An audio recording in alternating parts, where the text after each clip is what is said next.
So just take a step back for our listeners that may not listen to the very first episode. Sure.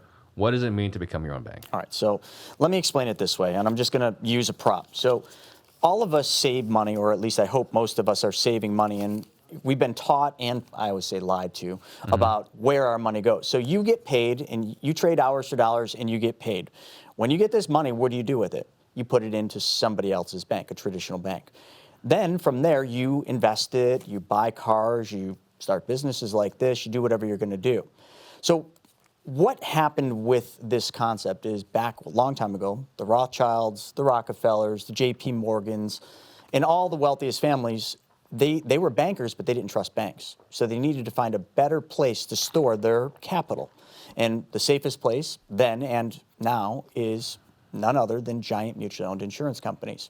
So becoming your own banker is take the money that you normally would put in the bank, take the money you'd normally put into a 401k or other investments, and change just one thing. Change where your savings goes first. Put it into this policy, but remember last time we did this, we talked about the machine. This is a specially designed and engineered whole life. As soon as I say that, the red flags go up. Boom, boom, boom. For you, I remember when I was presenting this concept, and you were about ready to stand up and go to the bathroom, and I'm like, and this is the point where the people that think they know what they don't know stand up and go to the bathroom, and Steve was already standing up, getting ready to go to the bathroom. Yeah. He sat down because everybody thinks that a whole life is the same. They think that all whole lives are created equal. The whole life that we use is the same way that a bank would use it. It's not the same whole life you're going to buy from your brother-in-law. It's not the whole life you're going to buy from the insurance store. It's designed for banking, not for death benefit and life insurance. So Mr. Ramsey or Susie Orman, which I admire Ramsey, they think they understand what we do, but they don't, because they just understand regular whole life. Yeah. So I first want to make sure that the machine, which is this specially designed and engineered whole life, is not the whole life that you know. It's completely different in design.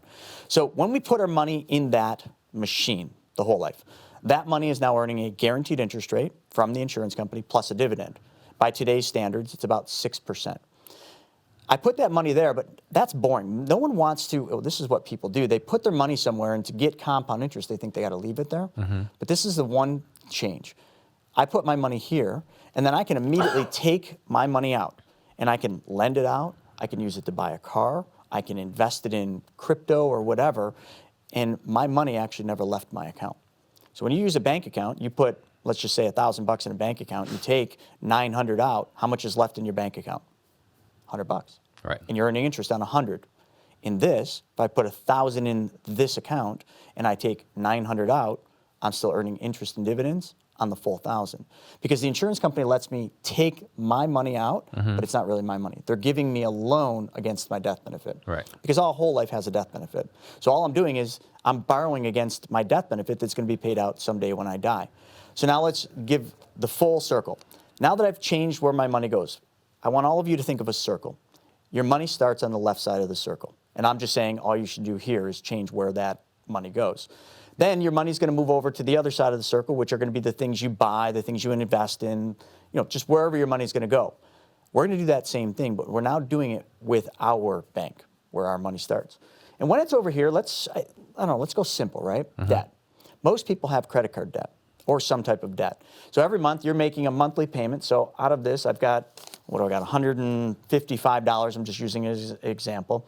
Let's just say $5 every month right now you're paying to Visa, and Visa's charging you 20%. So every month you're losing the equivalent of whatever that interest is to Visa. So let's say I took my money from my bank, I move it over here, and I pay off Visa. Now remember, my money never left, so I'm still earning uninterrupted compound interest. But I just paid Visa off. But I'm not going to stop there because I've only finished half the circle.